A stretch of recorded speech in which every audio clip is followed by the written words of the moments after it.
Hello mga ka-Rising Stars, another day, another vlog tayo. So ito naman ay ang aming service drills, no? Napaka-importante ng service sa volleyball dahil ito ang iyong unang atake sa larong ito, no? Kaya importante na kada training ay meron kang drills para sa service. Hindi dapat yan mawala, no? Kasi nga yan ay attack. At the same time, yan yung start ng ng laro or ng start ng isang rally. So kung hindi ka magpo-focus sa service, so mahirapan kang umpisahan yung isang laro. So paano ba tong service drills namin na to? Simple lang. Una ay hinati namin sa 4 yung court sa pamamagitan ng mga cones na yan. And then, una ay kailangan nila mag-service ng pa-cross. Then, siguro mga 7 minutes after that, pa-down the line naman na service na long din naman. Then after that, short na service pero pa-cross uli. Another 7 minutes for that. And another 7 minutes para sa short ball na line. So maganda na may variation yung service kasi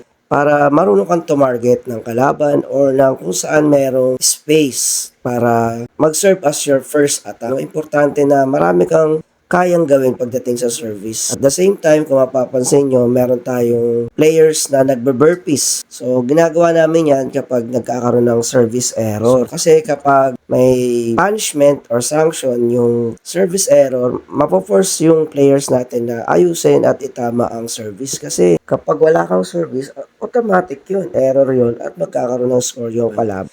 So, mas maganda na ma-force sila na mag-service ng tama. So, yun lang. Importante itong service ha. Kaya dapat kada training ay may service drills kayo. Yun lang mga ka-Rising Stars. Have a nice day. Bye!